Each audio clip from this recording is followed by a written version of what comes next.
Hola, hola, muy buenas tardes. Al ser las 6:04. Bienvenidos y bienvenidas a todos los lectores de culturacr.net. Este es su programa Entre Líneas. En la edición de hoy vamos a hablar sobre la situación de la cultura costarricense, la modernización, entre comillas, el proyecto de ley en la Asamblea Legislativa que habla de modernización del Ministerio de Cultura y Juventud, también sobre el desempeño de la ministra Nayuribe Guadamos. Ya casi volvemos, estamos compartiendo los enlaces con la gente. Como les dije la vez pasada, yo sé que ustedes son muy cargas y nos van a esperar un toquecitito ahí y ya casi empezamos el programa.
Muy bien, muy buenas noches a todos y a todas. A los que están ahí presentes son las 6:10.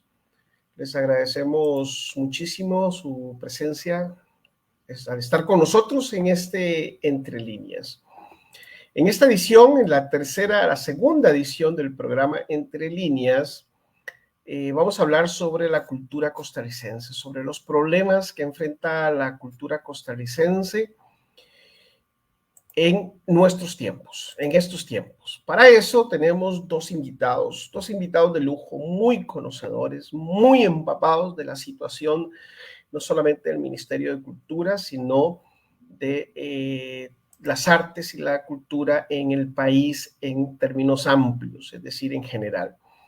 Tenemos el día de hoy a don Fernando Rodríguez. Don Fernando Rodríguez fue director del Centro de Cine, también director del Teatro Popular Melico Salazar. Es especialista, se graduó en el extranjero en el tema del derecho administrativo, es un especialista de la gestión pública. También es director de escena y dramaturgo, una persona muy comprometida con las artes y además un amplio conocedor del derecho administrativo. Bienvenido, don Fernando, a este programa de Entre Líneas. ¿Cómo se encuentra usted el día de hoy? Buenas noches, muy bien, gracias a vos y buenas noches a todas las personas que nos están viendo. Pues ansioso de empezar a conversar sobre un tema que nos apasiona mucho.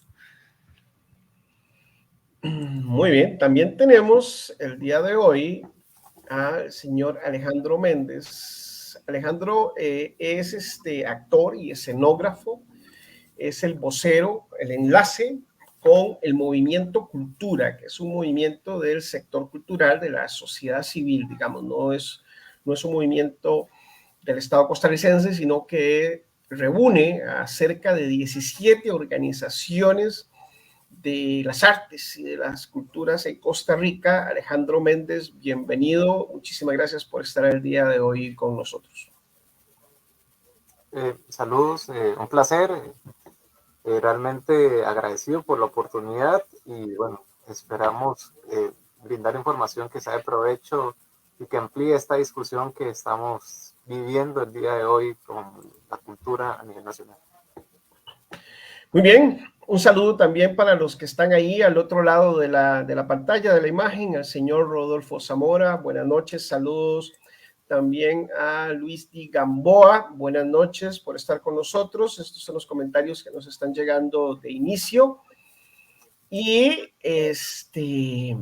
vamos a empezar de una vez. En Facebook ustedes tienen que, digamos, tal vez si nos comprenden un poco, porque este es un programa en vivo, en directo. Es decir, en este momento está sucediendo y entonces ahí a veces hay detalles y, por ejemplo, el lunes pasado tuvimos una entrevista con don Claudio Orpizar y se le dañó la conexión a internet, el teléfono se le descargó, entonces tuvimos un pequeño inconveniente técnico. Pero en esta oportunidad vamos viento en popa. Recuerden que además, después de que se termina el programa también queda en Facebook, es decir, se graba como un video más de Facebook y lo pueden consultar no solamente en este momento, sino después, y lo pueden compartir después para que llegue a cientos y ojalá a miles de personas y para que la gente esté enterada de lo que pasa con la cenicienta de los gobiernos.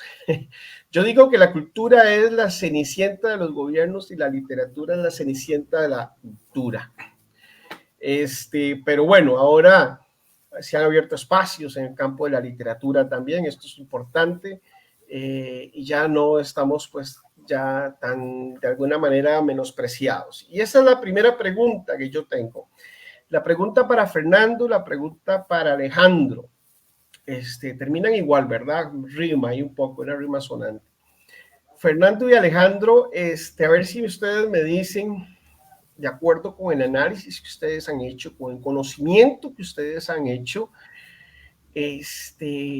¿por qué la cultura es tan menospreciada, es tan vista por debajo del hombro por los gobiernos? Porque es que yo voy a ser franco, Lo mismo sucedió con los gobiernos del PAC, de Liberación, de la Unidad, y lo mismo que sucede hoy con el gobierno de Rodrigo Chávez. La cultura ha sido, no me gusta esa expresión de la cenicienta, pero sí la menospreciada, la que la gente, si los gobiernos, los políticos y sobre todo en Hacienda, ¿verdad? Y los economistas no consideran que la cultura realmente tenga un valor, que tenga un efecto, un impacto en la población, en la gente, ese efecto transformador que tiene la cultura, ¿verdad?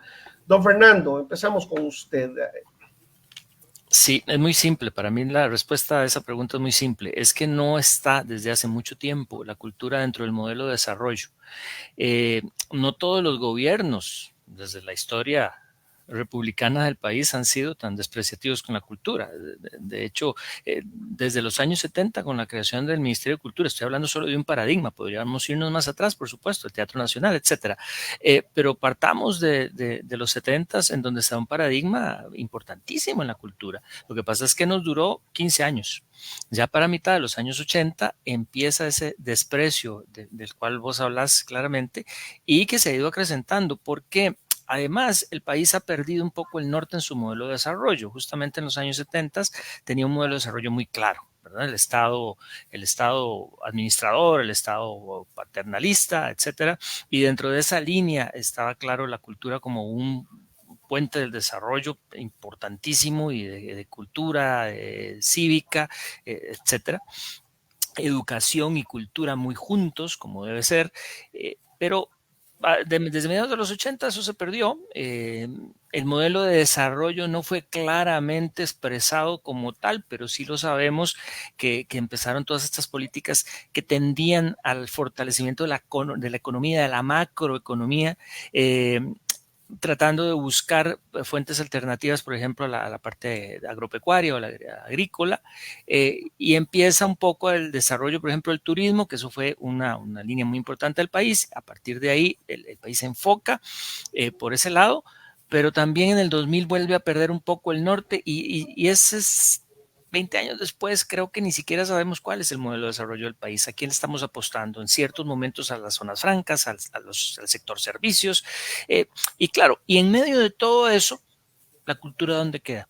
La cultura no es importante porque si el modelo de desarrollo del país no es claro, mucho menos está la cultura insertada o inserta dentro del modelo de desarrollo. Eso es lo que pasa, tan claro Además como... de que no tenemos muy claro también el concepto de cultura. La gente piensa que la cultura, hay dos prejuicios. Bueno, primero, que cultura es de élites, o segundo, que cultura es de Entretenimiento. chaquetudos, entre O comillas, entretenimiento.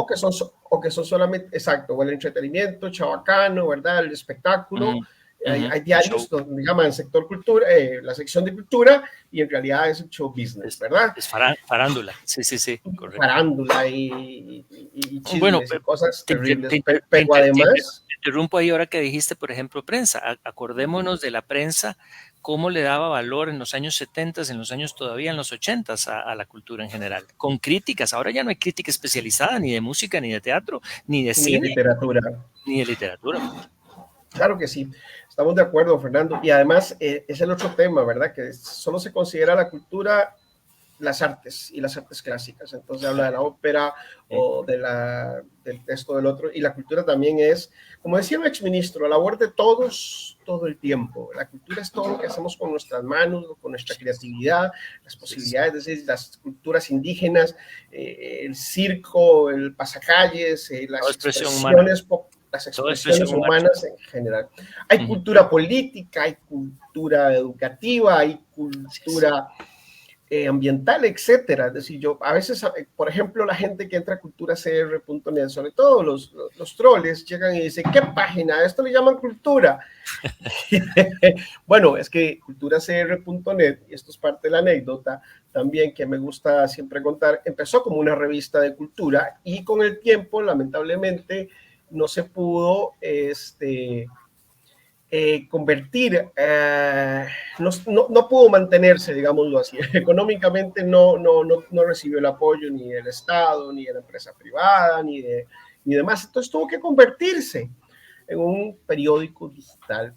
este tema amplio, ¿verdad? Entonces hoy cubrimos todos los temas, aparte de la cultura, pero con un enfoque cultural, educativo, Claro. con una visión muy particular. Y hay cultura futbolística y parece ser que esa es la única cultura que tenemos. Entonces, hoy a las 8 tenemos el clásico. No me hable mal del fútbol, Fernando, porque... No es mi intención, pero lamentablemente cada vez que ves, por ejemplo, la política y ves las elecciones, ves como la cultura futbolística trasciende y mata el tema de la política, y entonces son los malos contra los buenos, un bando contra el otro. Sí, sí, sí. Y todos estos nuevos líderes, si se les puede llamar así, lo que buscan es justamente polarizar para entrar dentro de la gradería Sol de la gradería Sol de Alberto Cañas. Alberto Cañas, sí, correcto.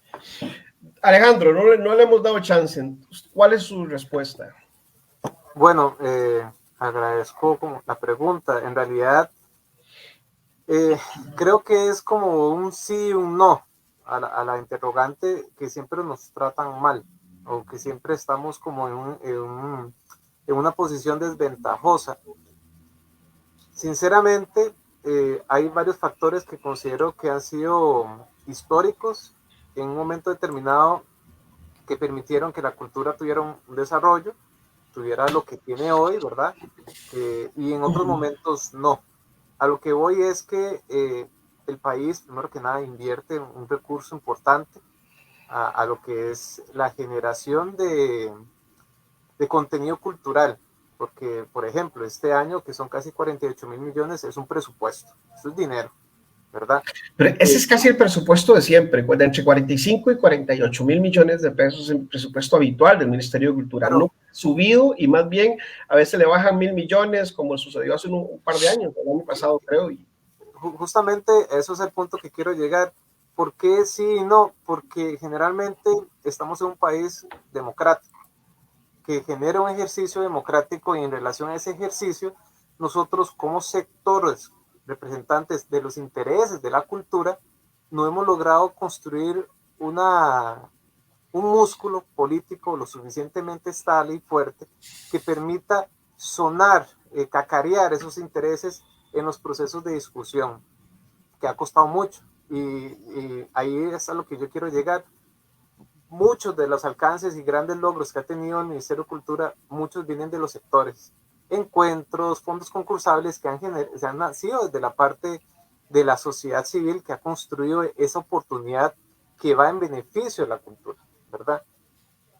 Creo yo que aquí hay una deficiencia tanto a nivel político, a nivel técnico y a nivel sectorial. La parte política, no hemos logrado como sectores lograr posicionar un músculo que, insisto, un ejemplo, en un periodo de elecciones, que casi siempre hay una segunda ronda, nunca o cuesta mucho ver un debate serio, un debate concreto, un debate donde los candidatos a una segunda ronda puedan decir qué es lo que van a hacer, cuál es su hoja de ruta, cuáles son sus propuestas. Generalmente se basa mucho en la generalidad. Pero además ni siquiera mencionan a la cultura en los debates. Ausente, absolutamente. Nunca. Ni en los informes de cada año de gobierno, ni en nada. Porque no tenemos el músculo. Un ejemplo, el Colegio de Ingenieros y Arquitectos. Ellos hacen un debate y, por supuesto, los candidatos llegan, ¿verdad? Ahí tenemos una oportunidad porque es importante, es un tema país, ejemplo, para ellos. Y jala electores, votantes, etcétera. Por eso insisto, sí y no, porque el hecho de que tengamos, por ejemplo, en el Consejo de Gobierno, el Ministerio de Cultura tiene una silla en el Consejo de Gobierno. Eso es importante. Ha pasado, que es un tema que es un error histórico, pero hay una rectoría, hay un sector que es cultura, que tiene una rectoría dentro de la gobernanza del país. Esos son logros que realmente son importantes. Y yo creo que ese aspecto de nuestro Estado social de derecho que hemos construido todos y todas. Yo insisto que la ausencia de tener este músculo, que los sectores culturales logremos unificarnos y generar una propuesta para que sea escuchada realmente, es lo que nos ha hecho falta para poder definirnos como un sector de desarrollo constante. Porque no podemos depender solamente de los políticos, no podemos depender solamente de los técnicos ni de los funcionarios.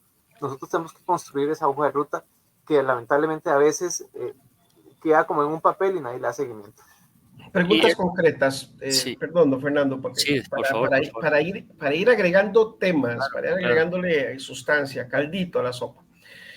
Verduritas a la olla de carne. Carnita, esa, No sé ni cómo lo dije, pero por ahí anda el asunto. hueso, que suelte. Por ahí anda la imagen. Ok.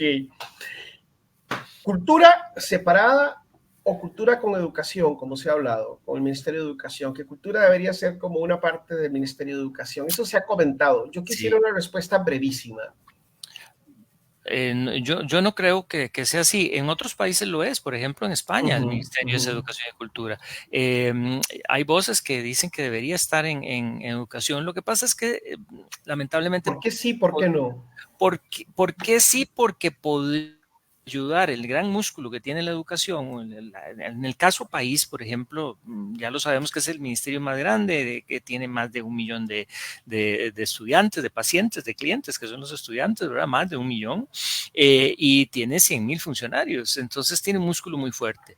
Pero por otro lado, lamentablemente, si le metemos a la educación actualmente una tarea más y si no ha sido capaz de sacar las propias, la cultura finalmente se va a terminar diluyendo. Eso podría ser en un modelo en donde la educación está muy bien consolidada y en donde se aprovecha de esa consolidación de ese modelo para introducir a la cultura. Pero si no, como Sí, estamos, no. es decir, más bien la cultura se aprovecha de la educación, Exacto. ¿verdad? Es decir, los mecanismos que tiene la educación, llevar la cultura a las aulas, llevar el teatro a las aulas, la Exacto. lectura, por ejemplo, que es fundamental y no se, hay una Exacto. deficiencia terrible en la lectura en Costa Rica a partir de las falencias precisamente que ha presentado la educación. Alejandro.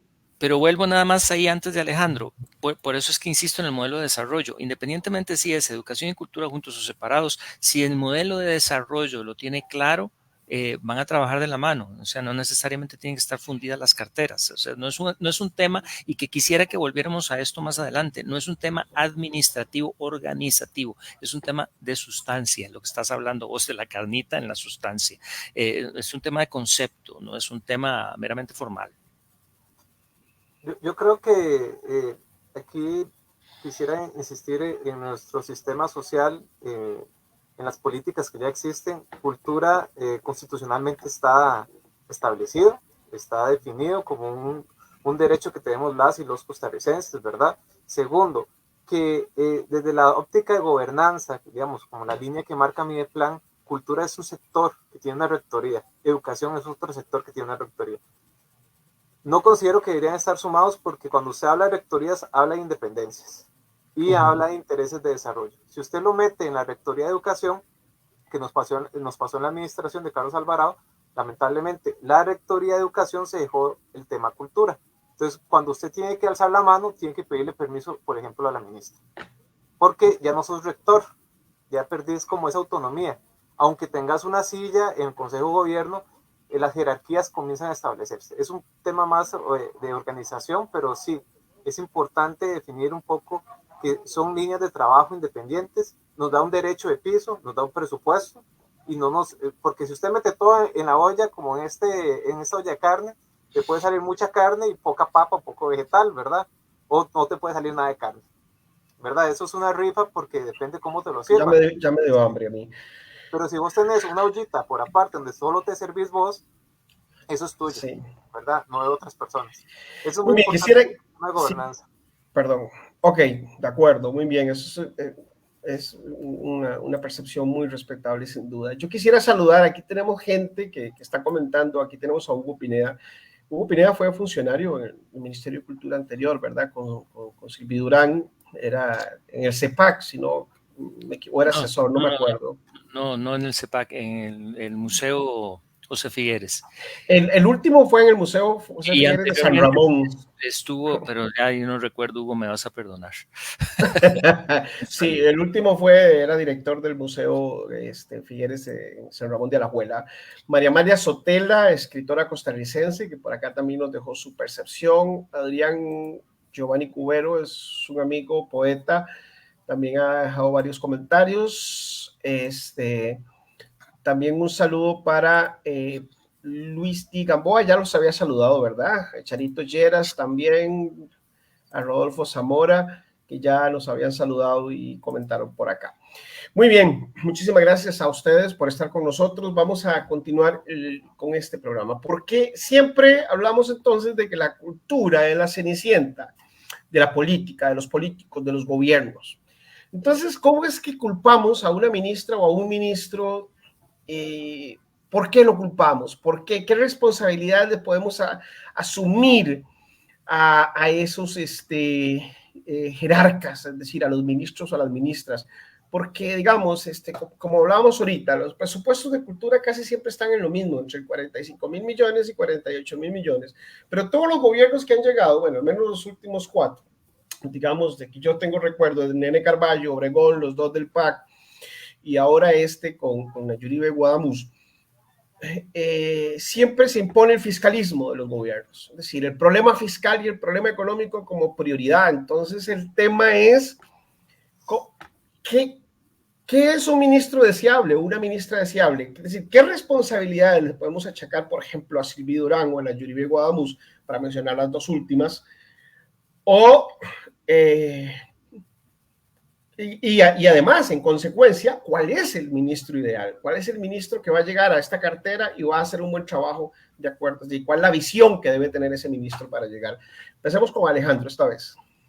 Sí, bueno, la figura de un ministro, un jerarca, es una figura política, es una figura de elección política. Su función no es, tiene un aspecto técnico, pero también tiene un aspecto político. Entonces usted tiene que dividir como la parte técnica y la parte política.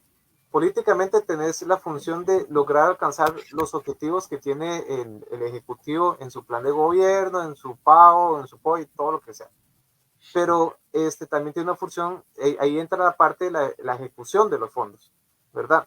¿Qué es lo que pasa? Que un jerarca, cuando no logra entender su función política y no logra entender que la política es un proceso de crear percepciones positivas, buenas expectativas, una gran comunicación, una gran transparencia, y que no lo logra, genera todo lo contrario. Y las percepciones y las expectativas se tiran para otra dirección. ¿Tienen a Nayuribe Guadamuz esa comunicación, Alejandro, en estos momentos? Que a eso es lo que quería llegar, justamente.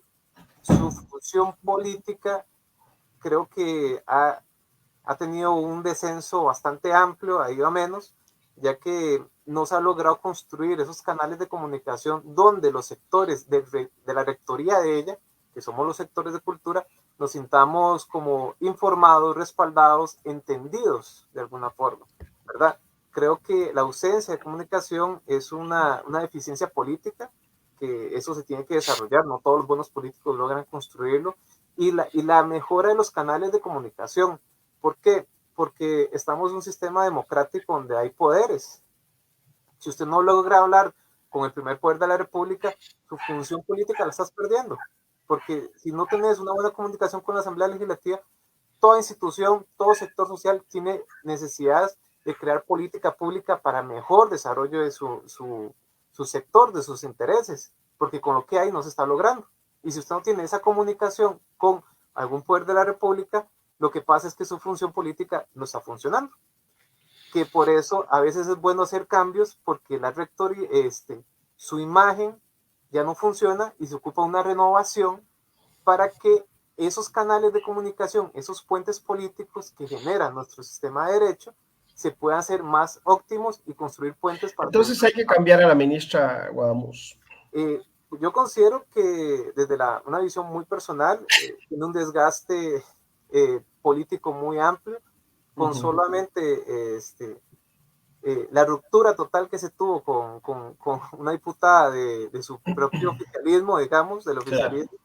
Eso es una señal que políticamente ya no estamos construyendo los puentes. Muy bien. Qué dicha que lo menciona, Alejandro. Vamos a poner precisamente el video de doña Ada Acuña solicitando la renuncia, ¿verdad? La destitución de la ministra Nayuribe Guadamuz, porque si alguien no lo ha visto, porque eso es muy importante. Es decir, estamos hablando de evidentemente una división interna incluso dentro del mismo oficialismo, dentro del gobierno. Ya cuando no hay una comunicación interna, pues es difícil pensar que también haya una comunicación externa. Quisiera, por ejemplo, también comentarles que en culturacr.net hicimos un sondeo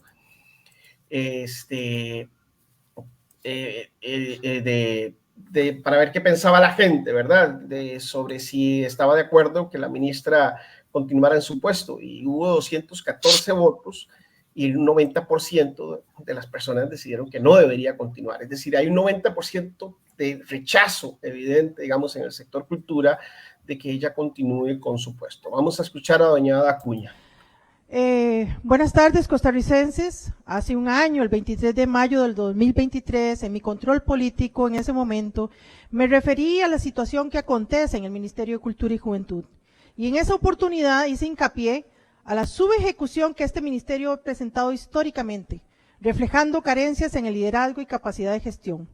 El Ministerio de Cultura es una institución compleja, que tiene 14 instituciones adscritas y 4 direcciones. Por lo tanto, requiere de una gestión administrativa impecable. Hace un año, los problemas de gestión en la ejecución del presupuesto 2022, los cuales hoy vamos a comparar a continuación versus 2023. De nuevo, las mismas excusas. 2023, escuchen esto, no se ejecutó 6.918 millones de colones.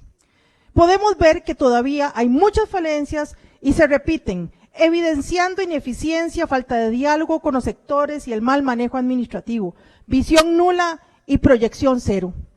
Una ministra que se esconde, no promueve diálogos y acciones participativas a nivel nacional, con programas que duren más allá de una ayuda o una subvención.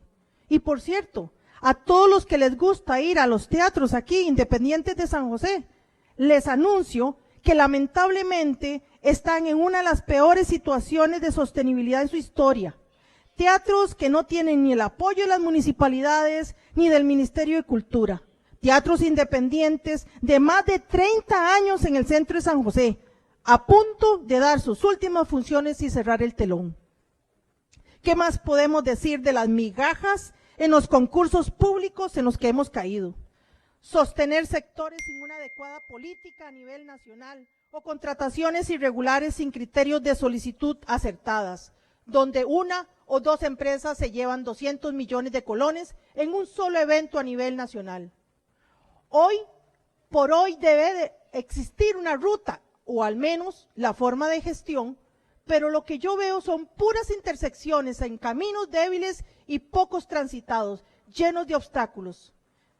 Pero queremos estar a la altura de los países OCDE. ¿Y qué dice la OCDE para el sector cultura? Vean, la cultura propicia que nuestras sociedades sean más felices, saludables e inclusivas. ¿Se quiere bajar los niveles de inseguridad que vive el país? Entonces inviertan en prevención y en trabajo solidario para los jóvenes en zonas de riesgo social. ¿Se quiere mejorar las condiciones para zonas más seguras? Entonces invirtamos en espacios públicos que generen programaciones culturales en las comunidades. ¿Por qué la cultura es importante en un país? No es un adorno, compañeros y compañeras. La cultura es un motor de desarrollo y cohesión social. Es una sombrilla que nos cubre y nos une como país, pero sobre todo nos permite reconocernos en nuestros valores y fortalecernos en una identidad. Hoy, señor presidente Rodrigo Chávez Robles, le solicito vehementemente valorar la gestión de la ministra de Cultura y Juventud. Es hora de que deje su cargo. Y señor Rodrigo Arias, esta Asamblea Legislativa está en deuda con nuestro sector. Sí a una comisión de cultura. Se lo pido, por favor. Le dedico mi tiempo al compañero.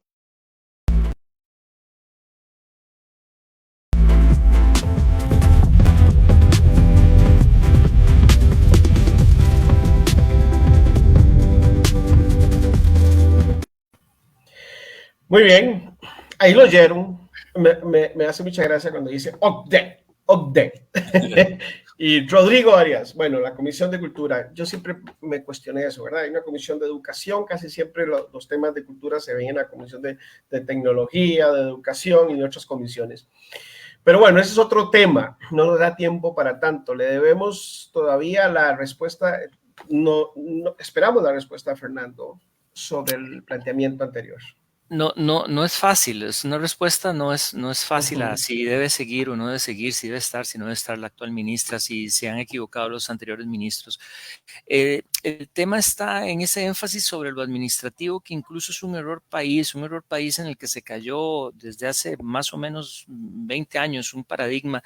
Se rompe un paradigma con la ley de enriquecimiento ilícito y la ley de control interno, y a partir de ahí el funcionario público es corrupto por antonomasia, es decir, se invierte el principio de inocencia y el funcionario público se vuelve corrupto y tiene que estarse defendiendo todos los años, y cada vez que ejecuta presupuestos, etcétera. Entonces, básicamente la función pública se ha convertido en un defenderse, en un mostrar papelitos, en un hacer tramitología para ejecutar lo administrativo. Entonces se pierde el otro paradigma que teníamos de la Ley General de Administración Pública, que era el fin público. Y cada uno de estas 14 adscritas, de las cuales habló Ada y el Ministerio de Cultura, esas 14 tienen una ley y esa ley dice cuál es su finalidad. Y vean si se perdió esa noción, que ahora esa ley de modernización, que también estábamos convocados a hablar acá y que voy a introducirlo de una vez, es juntar otra vez, centralizar y es eliminar las especificidades de cada parte de cada uno de los componentes de cultura. Y con eso lo que estamos haciendo una vez más es el triunfo de esta parte administrativa que se preocupa solo de la ejecución, que se preocupa solo de la parte formal y se le olvida que tiene que cumplir un fin público. En el caso del Melico, en el caso del Teatro Nacional, en el caso del Centro Nacional de la Música, tienen en sus leyes un fin público por cumplir. Y eso se nos olvidó hace 2 décadas. Y cuidado si no más. Entonces, por lo tanto, claramente, cualquier ministro que venga ahora, y además nombrado por un presidente o por un grupo, porque es que ni siquiera es un partido político, y eso creo que lo tenemos todos muy claro. Como no hay una propuesta, no hubo una propuesta, no hay un partido político, ¿cuál es la estrategia que va a seguir el nuevo ministro si sale la señora Guadamuz? ¿Cuál? La que se le ocurra. Y no se puede administrar por ocurrencias. La administración pública o cualquier administración privada en la casa, en el hogar, en donde sea, no administramos por ocurrencias. Administramos por una planificación, por una estrategia. Y esa estrategia a corto, mediano y largo plazo no existe. Y mea culpa, porque nosotros hemos estado, yo estuve en gobierno pasado y antepasado, intentamos articular, intentamos hacer estrategias, intentamos. ¿Y por qué cuesta? ¿Por qué decimos intentar? Porque en realidad y finalmente el Ministerio de Cultura, insisto, al no estar claro su modelo de desarrollo dentro del país, está lleno de parches. Parches que aparte de esta parte de estar, insisto, de estar cumpliendo con lo administrativo, te obligan a cumplir algunas otras cosas que se han ido parchando y se han ido metiéndole ahí al barco para que no se hunda, y finalmente el barco no se hunde, pero va sin ninguna guía. Y yo creo que hay que hacerse para atrás un poquito, tomar distancia y más allá del tema de ejecución o el tema, digamos, de cortoplacista, que muchas veces en eso hemos caído también como país, el corto plazo, el partido de fútbol, ¿verdad? El partido que cada 6 meses hay un campeón, la inmediatez ahora también, que todo tiene que ser ya, entonces caemos en ese cortoplacismo, que se vaya la ministra, y, ay, qué bueno, para ver cuál es el que viene, y cuando viene y a quién le interesa pensar en que si se va la ministra ahora quedan 2 años y qué va a ser el que venga. Y que se Sí, con los 2 años pasados. O sea, hay que tomar una distancia y decir, caramba, ¿qué es lo que necesitamos hacer? ¿A dónde queremos tener la cultura? Perdón, es que de verdad se emocionó. Y es vital, compañeros y gente que nos ve, es vital, es tomar distancia y decir, no qué queremos de la cultura, qué queremos del país y la cultura como protagonista de ese país. Queremos seguirnos matando en las calles. Queremos que nuestros chiquillos aprendan primero a agarrar una pistola que a agarrar un libro. Entonces tenemos que hacer campañas de lectura, entonces tenemos que meter el teatro y la danza como estuvo, la música en las aulas, y eso no es ya, eso no lo va a hacer la ministra o el ministro que venga, eso lo tenemos que hacer todos haciendo conciencia de que lo que necesitamos hacer es meter a la cultura en su modelo de desarrollo del país para legislando. No hay mucha ley. hay mucha ley, las leyes Entonces, existen. No, ¿cómo? es ¿Cómo establecemos este nuevo modelo de desarrollo que incluye la teniendo, cultura? les pongo un ejemplo muy claro. Los centros cívicos por la paz existen, hay 8. Ese es un modelo que se tiene que replicar. No hay que hacer leyes, no hay que hacer nada. Ahí existe, ahí están las facultades, ahí está metida. Es un modelo de gobernanza muy interesante donde está cultura, donde está justicia y paz y donde están las municipalidades. Lo que queremos es esa tormenta perfecta para que en comunidades con riesgo social y con altos Pero índices de entonces, violencia. Fernando, entonces sí necesitamos un cambio de un ministro, de jerarcas que vengan con ese concepto, con esa visión.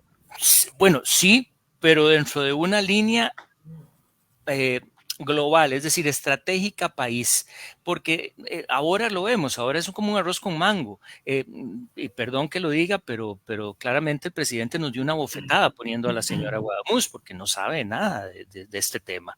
Entonces, si saca a la señora...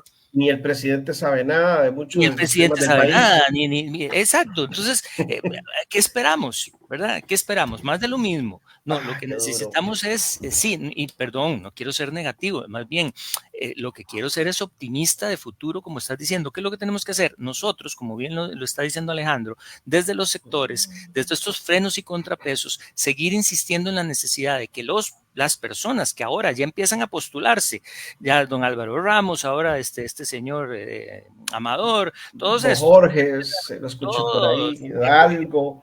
Que se sienten con nosotros y nosotros les conversamos de cultura, que le tomen la importancia a este asunto y empiecen a ver, y nosotros les vamos a empezar a decir todo esto. Vean, si quieren eliminar la violencia, empiecen a replicar modelos como los centros cívicos por la paz en todos estos cantones. ¿A qué es caro? Sí, es caro, por supuesto.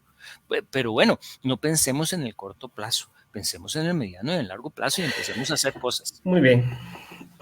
Alejandro, Sí. ¿economía naranja o no para la cultura costarricense?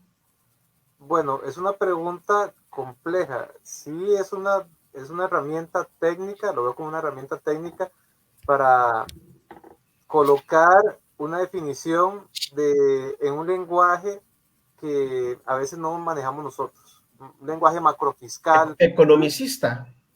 Porque es un lenguaje que la gente que tiene el poder y los tomadores de decisión lo entienden. Y algunas veces hay que tratar de hablarles con ese lenguaje a ellos para que nos entiendan a nosotros, que es un tema que es como complicado, ¿verdad? O sea, no es monetizar la cultura y el arte, porque es un tema complejo. La economía naranja es una herramienta para convencer a los economistas de que la cultura sí produce. Realmente, si usted quiere llegar a un tomador de decisión y usted ocupa justificar la inversión en cultura, la parte emocional, la parte de los valores tal vez no más subjetivos que tiene la cultura, ellos no lo van a entender en su mayoría. Y posiblemente ellos tienen el voto, es que a eso voy. Si usted ocupa 8 votos para que te den 1.000 millones de colones, ocupas darle argumentos a esas personas de lo que ellos quieren escuchar, para que nosotros logremos resolver la inversión. Entonces uno ocupa construir esos canales de comunicación que permitan esos diálogos para que tener una comunicación importante. Igual. Ahí tengo, perdón que te interrumpí, es que ahí tengo que diferir. No ha funcionado, discúlpame, pero no ha funcionado. Yo he sido parte de esto y yo puedo decir, nos hemos equivocado. Ese no es el discurso, fue el discurso para Colombia. Y ahora está volando. Para Bogotá. Y está volando, pero no es nuestro discurso. Y creo que nos hemos equivocado. No es la vía costarricense, eso es. No es la vía costarricense. Yo coincido con usted, Fernando. Nosotros recuerdo, en algún momento hacíamos una crítica muy fuerte, porque tanto el señor Garnier, por ejemplo, exministro de Educación, don Leo Garnier, como la ministra Silvia Durán, seguían y hablaban con, por ejemplo, el gobierno de Carlos Alvarado del tema de la economía naranja. Y el planteamiento es someter, es decir, desde mi punto de vista, de mi concepto, aquí meto la cuchara, someter a la cultura a una visión economicista. Es decir, no es la calidad de lo que se haga en la cultura, sino la cantidad. Entonces, ¿cómo le justifico yo a usted, por ejemplo, para participar en un fondo concursable, la publicación de un libro Bueno, ¿cuál es el público? ¿Cuál es el alcance que va a tener la publicación de ese libro? Bueno, ¿es un libro que tiene calidad o es que vamos a publicar 1000 libros para qué? Para llevarlos a las bibliotecas. ¿Cuál es el impacto que va a tener en las comunidades? Sí, es valioso, es importante siempre pensar que obviamente la cultura deba tener un impacto en las comunidades, pero los criterios estadísticos que se plantean en la economía naranja, que yo ando de naranja, por cierto, me acordé de la economía naranja, los planteamientos que se hacen, yo siento que es como, primero que no es nuestro modelo, no es la vía costarricense, y segundo que es someter a la cultura un círculo, meterlo, no un cuadro, meterlo en un círculo. ¿Verdad? Es porque la cultura tiene su propia naturaleza. Y no es un fin en sí mismo, es decir, podemos mencionar aquí muchas empresas exitosas culturales, Expresivo, por ejemplo, una empresa cultural que pues, podrías decir, bueno, entonces sí funciona el modelo naranja, vea todo lo que le aporta Expresivo al país, pero en realidad todavía no estamos en el momento tal vez de poder decir, y ahora menos que hemos retrocedido, de poder decirle a los artistas, a la gente que hace cultura, emprenda. Ese yo creo que es el problema, porque no hemos podido convencerles porque tal vez no quieren emprender y tal vez lo que el país lo que no necesita el país todavía sea emprender. Entendemos lo de los encadenamientos productivos, entendemos, por ejemplo, la industria audiovisual, los encadenamientos que tiene, etcétera. Pero no es en toda la cultura que eso va a funcionar, es en ciertas áreas y con ciertos modelos. Entonces, no podemos generalizar y creo que el discurso lo hemos generalizado. Y entonces no hemos podido pasar de ese discurso. Alejandro, adelante. Sí, creo que es una discusión complicada. Este tema de la economía naranja es compleja, se han cometido errores. Creo que es un modelo que generó resultados. Tal vez no lo hemos tropicalizado para Costa Rica y tratamos de hacer una copia de todo lo que fue esta propuesta de Colombia, que son culturas diferentes, son modelos diferentes, pero sí creo que es un debate que tiene un nivel de profundidad en distintas áreas que hay que discutir. La informalidad es un tema que el sector lo tiene que discutir, no lo hemos discutido, el tema del seguro social, el tema de todo lo que son los derechos del artista, bueno, etcétera. Esos temas hay que discutirlos con los tomadores de decisión. Entonces, ¿cuál es el modelo que ustedes dicen que tenemos en Costa Rica? Que bueno, no es un modelo que nosotros ocupamos. Yo lo digo desde el punto de vista político, que he estado detrás de la defensa del presupuesto ya por casi 5 años y hemos logrado resultados, pero hablar con un tomador de decisión es difícil, hablar con un técnico de Hacienda es difícil. Vea lo que nos está pasando ahorita con la ley de contratación administrativa y todos los errores que están pasando. ¿Cómo yo le explico a un técnico de Hacienda que lo que están haciendo para las coproducciones nos tiene en la calle? ¿Cómo le digo a unos diputados que tienen un enfoque más de derecha que estas inversiones tienen un resultado positivo para la sociedad? Entonces, uno tiene que buscar cómo equilibrar estas informaciones para poder generar resultados políticos, viéndolos desde un aspecto político. La parte emocional y la parte ideológica, pues es importantísima en esto, pero yo trato de ser un poco más pragmático en lo político, porque ahí está la toma de decisiones. Y como lo estuvimos hablando, aún no tenemos el músculo, y yo voy a insistir en eso, no somos el sector de los especialistas de la Caja del Seguro que se alzan en huelga y detienen este país. Nosotros aún no tenemos ese músculo y yo quisiera... Bueno, pero yo he visto manifestaciones de cultura que sí generan un movimiento importante, ¿verdad? Sí, generamos una ley. Cuando se defendió el CINEM, recuerdo, por ejemplo. Pero ahí estuvieron los sectores, exactamente. Y vea que la ley que iba a eliminar la desconcentración de la ley, el sindicato básicamente lo defendió y lo eliminó esa propuesta de ley. Hay una encuesta nacional de cultura que dice que nosotros, el sector, aporta el 2.2 del Producto Interno Bruto. Eso ya tiene como 10 años. Entonces, pero no me parece real a mí esa encuesta.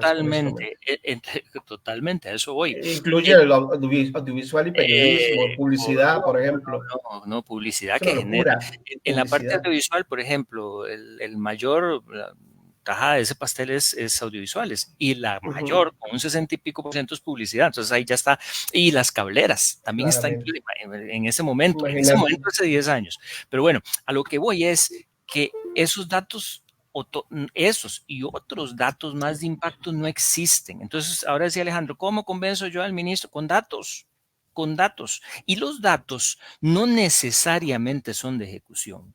Los datos no necesariamente tienen que ver con macroeconomía. Los datos tienen que ver con impacto o beneficios económicos sociales que no son cuantificables o no son cuantitativos, son cualitativos y son intangibles. Por eso es que es tan difícil. Entonces, si nosotros una vez más generamos una estrategia y le decimos a la gente, no, mire, es que no es contando los pollitos, no es por la cantidad de pollitos o por la cantidad de huevos, es por el impacto que un huevo o un pollito produce en esa sociedad, ¿verdad? No importa que sea 1, 2, 3, eso no importa. Y eso, desde que estaba en el centro de cine, cuando hacían las mediciones con el tema del festival de cine, era una pelea constante con el CEPLA, con la Secretaría de Planificación del Ministerio de Cultura. Les decía, pero ¿por qué me siguen midiendo si entran 1,000, 2,000 o 3,000 personas al cine? No me interesa si entran 3,000 o 100,000. Me interesa si esa 1, 2, 3 o 4 de esas 3,000 volvió al cine y vio cine costarricense. Eso es lo que a mí me importa. O si le cambió su modelo de vida. O si la gente que vio esa película le cambió algo en su vida, en su condición social, económica, geográfica, demográfica, cualquiera de esas cosas.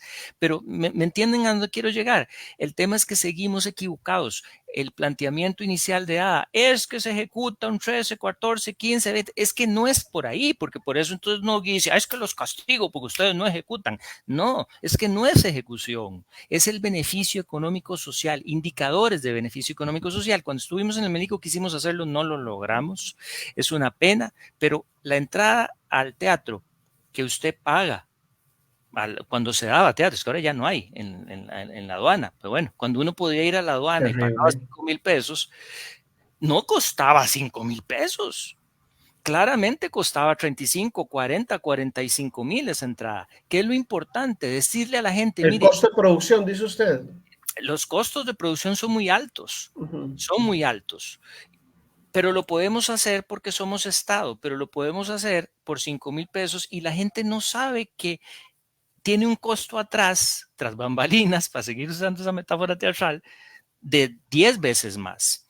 Pero si a los diputados, a los tomadores de decisiones, como dice Alejandro, cuando van al teatro les enseñamos un tiquetito, como a todo el público, en donde se le diga, mire, usted está pagando 5,000 colones, pero el costo de esta entrada es de 50,000.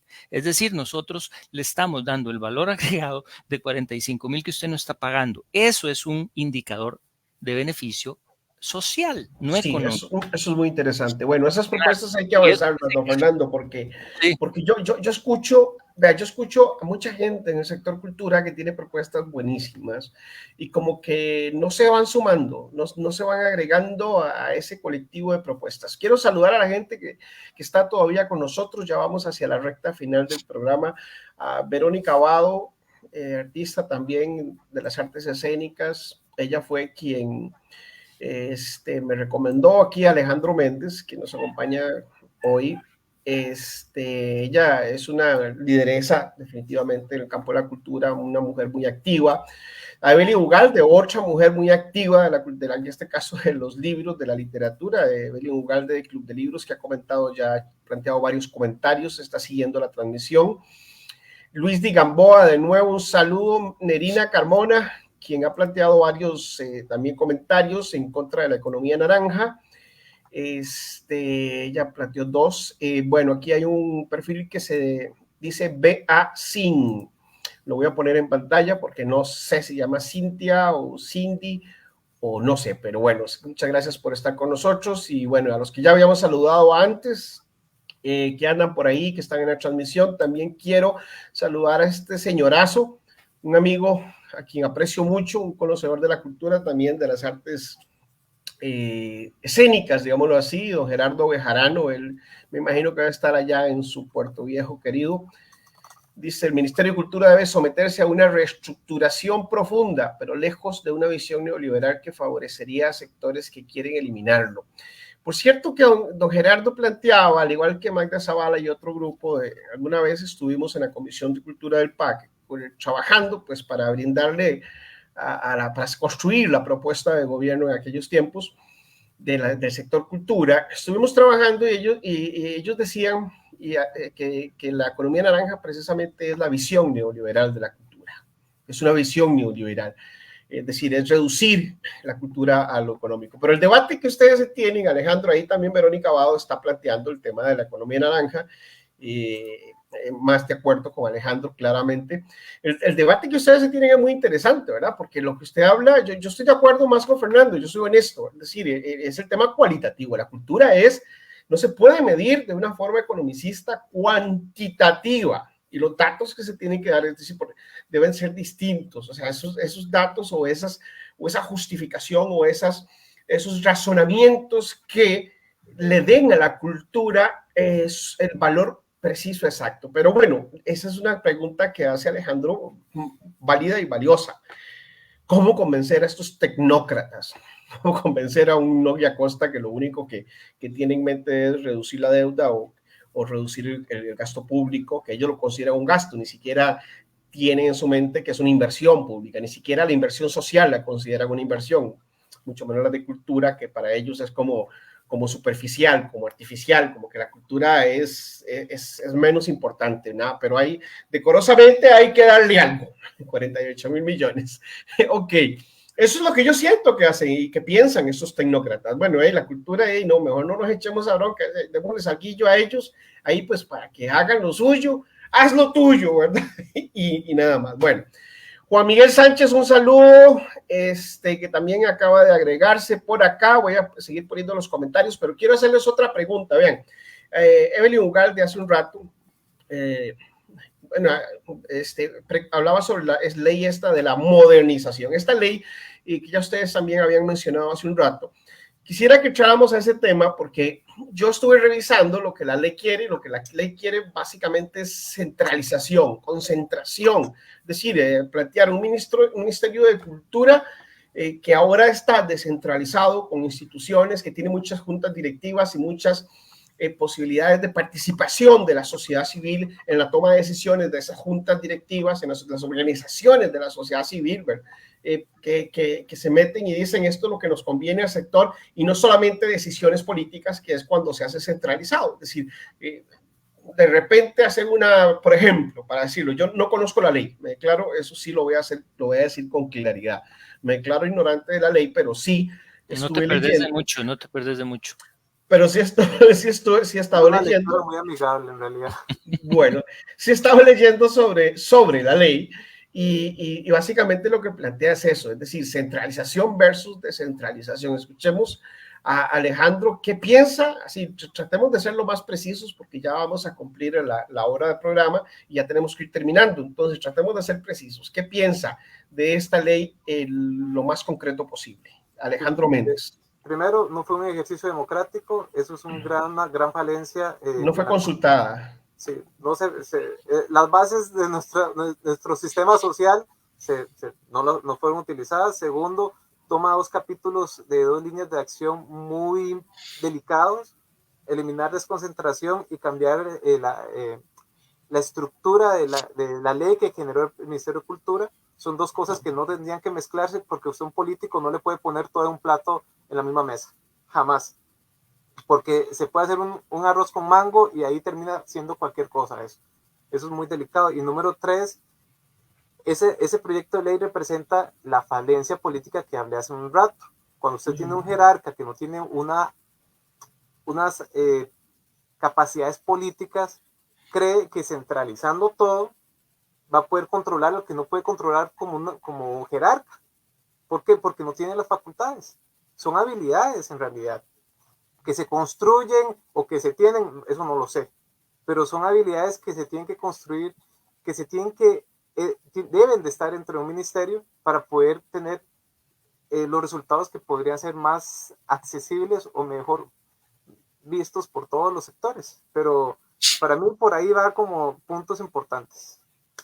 concreto? Eso tiene una explicación. En realidad tiene una explicación importante. Esto no viene de ahora, esto viene de antes. Los gobiernos anteriores, los de don Guillermo Solís y don Carlos Alvarado, plantearon un tema de reestructuración del Estado. Es más, recuerden que en campaña se habló de reestructuración del Estado en el caso de Carlos Alvarado. Entonces hubo una tarea muy importante dedicada a la ministra de Planificación en ese momento de reestructurar el Estado. Lo que pasa es que reestructurar el Estado no es nada fácil. Hay que llegar con una propuesta muy lista para tratar que los 4 años alcancen para hacer esa reestructuración, porque es demasiado complejo nuestro Estado, se ha ido complejizando con el paso de las décadas y en el caso de cultura se empezó a trabajar un poco tarde este tema de la reestructuración o modernización de cultura y se hizo énfasis dentro de los trabajos que se hicieron con Silvi en la parte administrativa. Entonces ustedes lo que ven en esa ley es un trabajo continuo que se aprovechó o que ya adentro, ya no conozco lo que ha pasado en estos 2 años, alguien dijo, esto tiene que pasar por ley y pues lo metieron como una ley. Y finalmente es un trabajo de reestructura, entre comillas, administrativa, de fusión, de quitarle las desconcentraciones máximas a los órganos desconcentrados, máximas y mínimas, para eliminar juntas directivas y concentrar y facilitar, entre comillas, porque finalmente ese es el subtexto, como lo haríamos los actores, directores de teatro, ese es el subtexto, es facilitar el trabajo de la parte de compras, legal, etcétera. Tomen en cuenta, por ejemplo, que el centro de cine, no sé ahora, pero cuando yo estuve había 13 personas. Entonces, toda nuestra parte de compras, toda nuestra parte de legal tenía que irse al ministerio. Mientras el Melico, ahora que estuve también, no sé ahora, pero tenía 44 personas con su proveeduría propia, con su legal propio. Es decir, había o hay mucha desproporción entre las mismas desconcentradas. Entonces, quitarle la concentración para centralizar desde la perspectiva administrativa facilita el trabajo. Es así de simple. O sea, eso no tiene ningún trabajo, como les he estado mencionando y hablando, trascendental que piense en el Ministerio de Cultura como el ente rector y el que fija las estrategias de la cultura o dónde quiere estar la cultura del país a corto, mediano y largo plazo. Entonces, es tan simple como eso. Corrijo de una vez a Nerina, ya que no es que la ley venga del gobierno anterior. La ley es de ahora. En el gobierno anterior no era ley, era un trabajo administrativo interno. Ahora decidieron pasarlo a ley. Pero no tiene ni pies ni cabeza porque no es así como creo yo. Incluso me opuse en el trabajo administrativo interno que se hizo, estando yo en el Melico, yo me opuse, o sea, eso iba a pasar a Junta Directiva y en Junta Directiva dije, no, ni en el momento, ya estaba terminando el gobierno, ni creo que sea una decisión sabia de tomar el eliminar la desconcentración del Melico y trasladar aspectos administrativos hacia la centralización. Es un error, eso quita especificidad y tal, cuando lo que tenemos es que concentrarnos. ¿Qué opino yo de la eliminación de juntas directivas? No, es un error, es que la junta directiva es parte del sistema de pesos y contrapesos. Lo que hay que hacer es que las juntas directivas sean formadas de otra manera. Por ejemplo, la del Melico es un chiste. O sea, la del Melico no tiene al sector. Debería estar el sector inmerso como lo está en el Consejo de Cine, por ejemplo. Lo que tiene es unas conformaciones tan extrañas porque a lo largo de los años y las décadas se iban generando leyes y administración por ocurrencias, y a cada quien se le ocurrió, vamos a hacer la junta directiva, y parecía que tiraban dados para ver cómo hacían la conformación de juntas directivas. Sí. Sin ningún pensamiento. Claro. Y entonces, claro, pasa lo que pasa, que es ese arroz con mango que hay ahora. Que ahí viene hay dos cosas, perdón, Alejandro, dos cositas antes de que se me vaya el tiempo. Vamos a darle un chancecito más al programa, a petición de Vero y don Gerardo. El problema de las juntas directivas no solamente es el sistema de pesos y contrapesos, ¿verdad? Que es un concepto, por cierto, politológico, ustedes sabrán de que yo soy politólogo también, sino que además elimina la participación de la sociedad civil. Y eso es fundamental. Es decir, las organizaciones ya no tendrían el peso necesario dentro de la toma de decisiones que tienen que ver con las diferentes instituciones o entidades del Ministerio de Cultura en particular. Alejandro.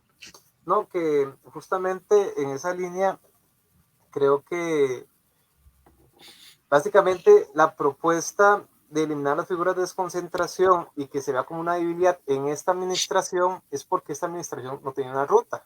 Al no tener un programa entran con jerarcas que fueron elegidos al puro final, ¿verdad? En la última, el último jerarca fue casi cultura, entran a un ministerio que tiene que elegir casi 67 puestos de confianza y no conocen a nadie. Y si no conoces a nadie, comenzás a meter, la gente renuncia, no entra porque tampoco tienes una línea, una ruta clara de lo que querés. Estas figuras de las juntas directivas son los pesos y contrapesos, son un órgano colegiado que genera y genera un debate dentro de una institución, que es lo que estamos hablando aquí, a dónde queremos llegar. Básicamente parte de esa ruta donde queremos llegar termina siendo una decisión de ese órgano colegiado, que tiene un machote amplio, ¿sí? El PND, el Plan Nacional de Desarrollo, el POI, todo lo que sea. Y los objetivos 2030, que por cierto, cultura no está en ningún objetivo 2030 en este Plan Nacional de Desarrollo, pero es otra crítica.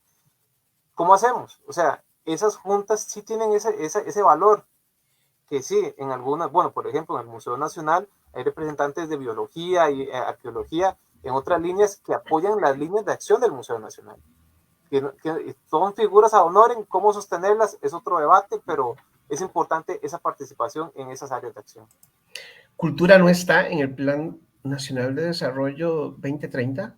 ¿Dijiste? No, si ustedes ven el cuadro, en objetivos del 2030 no hay ningún objetivo vinculante con los del... Básicamente nos están enviando un mensaje, ¿verdad? Me parece clarísimo. Para el 30, cultura ya no importa. Eso es responsabilidad de la jerarca, ¿verdad? Eso es responsabilidad de la jerarca, que tiene que vincular. Cultura no existe. Pero es que desde que nombraron a la jerarca, cultura no importa. Es decir, ¿cuándo importa cultura? Lo acabamos de decir, desde que estábamos en las elecciones, ¿cuál candidato habló de cultura? Es que el mensaje de fondo en el gobierno es claro, ¿verdad? Es decir, es la reducción de lo que llaman gasto, de la inversión social, la reducción en educación, la reducción en cultura, esa visión fiscalista clarísima, ¿verdad? Que solamente se interesa por el tema fiscal. Entonces, eso claramente coincide con lo que está sucediendo. La ministra de Cultura, la ministra de Educación, simplemente tienen que, para preservar el trabajito, pues tienen que someterse a los designios de fiscalistas, economicistas de un gobierno, que la ayuda social, los temas sociales, la educación, la cultura, entre otros, no le es fundamental. Eso es neoliberalismo. Seamos claros, eso es neoliberalismo en su más clara expresión, y súmele además las intenciones de privatizar el INSS, el Banco de Costa Rica y otras instituciones. Pero nada más hay, perdón, un paréntesis, veamos a dónde estamos dirigiendo a Costa Rica para las próximas elecciones, y quiénes son los candidatos y cuáles son los partidos fuertes, porque sí, tenemos que ponernos en esa ruta. No es muy alentador, ¿verdad? Es una discusión compleja. Ahora que están hablando de privatizar, ustedes sabían que además, no lo tengo tan a la mano como para dárselos, bueno, Alejandro puede saberlo, hay otro proyecto de ley junto con esta de modernización que lo que habla es un proyecto de ley súper sucinto, y que lo que da es una autorización a cultura para poder dar sus espacios a entes privados. Para dar en administración a sus espacios, ¿verdad? Así es que perdimos la señal de Alejandro, perdón.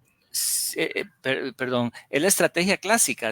Primero debilitamos y luego se nos viene la ocurrencia de, como están tan débiles, como no tienen capacidad de llenar los espacios, pues démoselos en administración privada, que parecieran ser más eficientes. Y eso además es la mentira más grande, de que la empresa privada en este país sea eficiente. A ver, yo creo que no. Es una falacia de las grandes. Y hay otra falacia también dentro del neoliberalismo que a mí me llama la atención: decir que la empresa privada genera competencia cuando en realidad lo que forman son oligopolios o duopolios. Total. Y como decía el buen amigo Javi Zúcar, que no lo he visto por acá, lo único peor que un monopolio público es uno privado. Y el otro tema es que la corrupción solo existe en el Estado. Ese es otro prejuicio terrible, que la corrupción solo existe en el Estado, que son los políticos, todos los políticos son corruptos, todos los políticos son iguales.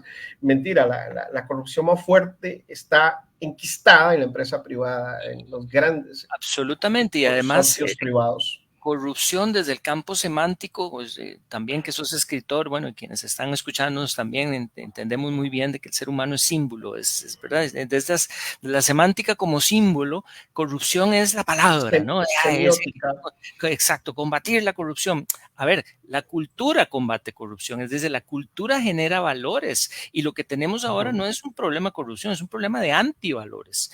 Solo el presidente que tenemos está claro que tenemos unos antivalores terribles, ¿verdad? Permitir la violencia política contra las mujeres, los gritos, ¿verdad? Las matonadas, eso es antivalor y nos lo está mostrando el líder del país. ¿Eso qué quiere decir? Eso es corrupción. Bueno, en sentido amplio puede que sea hasta corrupción también eso. ¿Y cómo se combate eso? Con leyes anticorrupción, nada. Con cultura, dándole financiamiento a la cultura, teniendo la cultura como eje transversal de toda la actividad de nuestro país en educación, en salud, en turismo, etcétera. Claro. No, y es el ejemplo, o sea, el ejemplo para muchos. El presidente, el comportamiento y la cultura del presidente definitivamente influencia y valida otros comportamientos. Yo recuerdo, por ejemplo, cuando él hablaba de volarle cincha. Él decía, critíquenme, pero es que a mí sí me volaron cincha cuando era pequeño. Lo dijo el Sabalito de Cotobruz, que es el pueblo donde yo crecí. Yo soy de San Rafael de Sabalito de Cotobruz. Y ahí lo dijo él, y yo decía, este tipo está validándole a un montón de machistas en ese pueblo que le den cincha, que agredan y violenten a sus hijos. Terrible, terrible. Me disculpan, es que se fue la luz y ya me conecté, ¿no? Listo. Pura vida, que dicha que se pudo conectar de nuevo. ¿Y dónde está? Ya, vamos.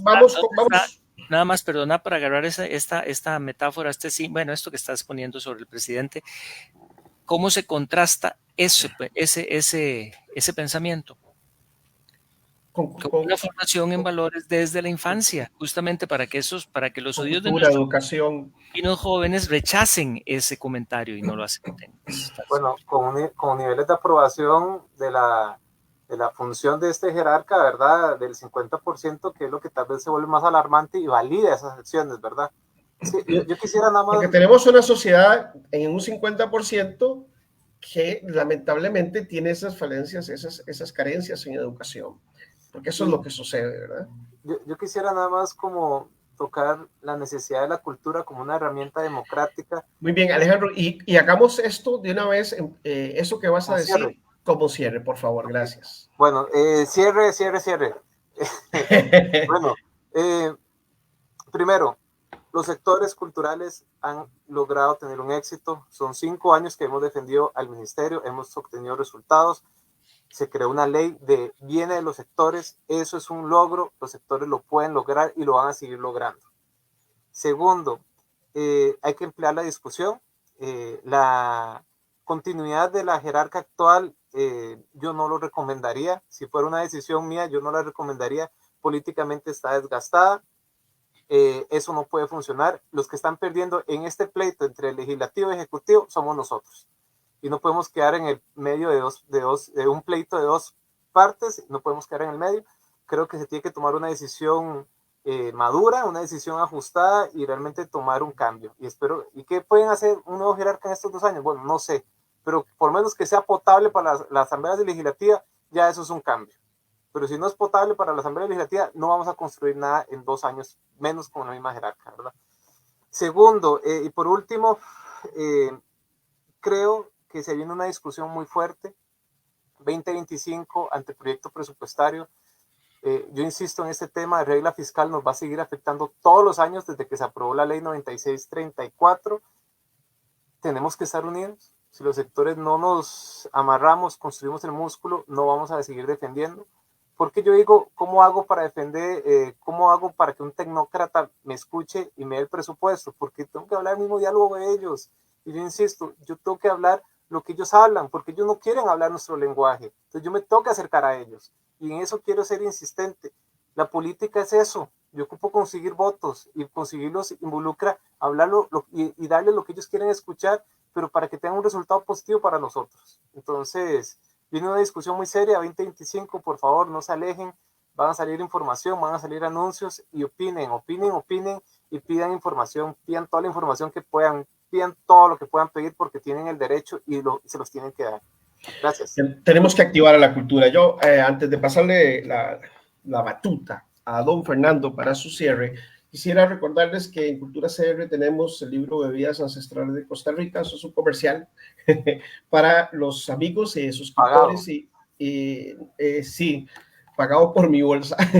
Para los amigos y suscriptores que han manifestado que tienen interés en el libro, recuerden, todavía tenemos ejemplares. También tenemos Arte y Oficio de la Escritura, que es un libro didáctico, fundamentalmente para los que les gusta escribir narrativa, poesía, decir cuento, novela, etcétera. No tanto dramaturgia como don Fernando, que es dramaturgo también, ya ha venido mostrándonos la calidad de su trabajo. Pero les recuerdo eso, también les recuerdo que los lunes y miércoles regularmente, ¿verdad? No es que vamos a tener un horario tan fijo, vamos a seguir con este programa Entre Líneas, así que apúntenlo, ustedes digan los lunes en la noche a las 6, vamos a ver Entre Líneas, los miércoles a las 6 también Entre Líneas. Decirles que lamentablemente ayer don Luis Amador, que ya nos había confirmado la entrevista, nos canceló, dijo que la posponía hasta nuevo aviso. Eso fue todo, les cuento, mensaje que nos envió. La próxima semana tenemos el miércoles a un diputado del Frente Amplio que todavía no estoy seguro quién va a ser, pero sería posiblemente Ariel Robles o sí, Ariel Robles, creo que es el que, con el que vamos a conversar. Ya él lo habíamos entrevistado hace en la campaña política, precisamente cuando era candidato a diputado, el diputado generaleño del Frente Amplio, y vamos a seguir teniendo invitados, yo los voy a informar. Recuerden que está el canal de WhatsApp de Cultura CR, al cual se pueden unir. También tenemos canal en Telegram, ahí nos pueden buscar, y por supuesto todas las demás redes sociales. Muchísimas gracias a quienes estuvieron: Vera Mora, Amanda Quesada, que no las habíamos saludado todavía. Muchas gracias por el espacio, muy importante, dice Amanda Quesada. Concuerdo con Vero, deberían hacer estos programas de manera periódica. Yo voy a intentar seguir haciendo programas con temas culturales. Este es el primero, les prometo, pero si me ayudan a divulgar y si me ayudan a que haya bastante gente participando. Hoy hubo una participación muy importante en comentarios, tenemos bastantes comentarios. Y nos extendimos 1 hora y 10, porque bueno, ahí dice 1 hora y 20, pero empezamos 10 minutos después, ¿verdad? Porque hay que dar un chance para que la gente se vaya acercando. Además, recuerden que el programa queda ahí en Facebook y yo después lo voy a también a transmitir en el YouTube y en los demás grupos de las otras redes sociales para que también esté disponible en todas las demás redes sociales. Don Fernando, el cierre. Sí, gracias. Nada más el dato antes, el expediente ya lo encontré, esta ley que les decía, no sé en qué estado estará en la corriente legislativa, 24.119, es una reforma parcial a la ley del ministerio para autorizarle a el ministerio y sus órganos concentrados dar en administración a sujetos privados pues las actividades del ministerio. De José Pablo Cibaja. Sí, entonces nada más para que bueno, ya con solo eso lo dijo todo. Sí, para que lo tengan en radar. Lo que pasa es que uno no puede, ¿verdad? No pueden... Con la firma Fabricio y David Segura. No dejar de entender estas cosas y que justamente el sector y la sociedad civil entienda que siempre va a haber ataques y hay que estarse defendiendo de esos ataques de soslayo que a veces tratan de meter ahí goles y que históricamente ha sido. Entonces hay que defenderse. Hay que defender la cultura, hay que saber entender y decirle a todos que la cultura es lo que respiramos, en realidad. Yo sé que es muy importante y en eso concuerdo mucho con Alejandro, pero yo soy un poco más, no sé si más filosófico, más amplio, no sé, más generalista, no lo sé. El presupuesto es importante, sí, y hay que defenderlo, pero la cultura es más que un presupuesto. Hay que seguir trabajando en exigirle a todo el mundo, a los políticos, a las personas que llegan a las municipalidades, a los que toman decisiones en comunidades, de que la cultura es importante. La cultura como medio de expresión humana, no arte, no entretenimiento. También hay que ser, ¿verdad? Hay que dársela como si fuera uno un pastor de una iglesia con una Biblia, o los testigos de Jehová que tocan la puerta con el atalaya. Así deberíamos ir puerta por puerta. Cada vez que alguien nos dice, ay, es que usted actúa, usted tiene el hobby de teatro. No hobby, mire, le voy a explicar, y sacar el tiempo para explicar qué es el arte y la cultura y todo lo que ayuda en nuestras vidas, para ir haciendo conciencia en todos los ámbitos de la importancia que tiene para generar no solo economía, sino desarrollo social, etcétera, ¿verdad? En cultura de no violencia, tantas cosas que a veces creemos que la cultura no tiene, o la gente no entiende que ahí también trabaja la cultura, y hay que explicarles que ahí trabaja mucho la cultura. Cultura, labor de todos, todo el tiempo. Me Así gusta es. esa frase del exministro, yo creo que era un exministro de apellido Gutiérrez. Publicaron un libro, recuerdo en aquel tiempo, que el título era ese, Cultura, labor de todos, todo el tiempo. Muy bien. Saludos a Clemencia, Evelyn Ugalde de nuevo, Vera Mora, y a todos los que estuvieron por acá, Hugo Pineda, a Verónica Abado también, y demás personas que nos acompañaron el día de hoy. Divulguemos el programa. Yo les prometo que vamos a seguir haciendo programitas con nuevos invitados y con temas muy, muy interesantes para seguir haciendo conciencia y seguir haciendo el trabajo del análisis, del análisis entre líneas, el análisis de la realidad, de la actualidad costarricense. Muchísimas gracias, muy buenas noches, que estén muy bien y que viva el monstruo, pues yo sé que hoy por lo menos empatan a la abuela. Ay Dios, no, por favor. Tetracampeones no más, por favor. Tetracampeones, ay Dios. Ay, Además, cultura CR está antivas, entonces tenemos que ser morados, porque si no... Buenas noches, que estén muy bien. Gracias por estar. Chao, buenas noches. Buenas noches.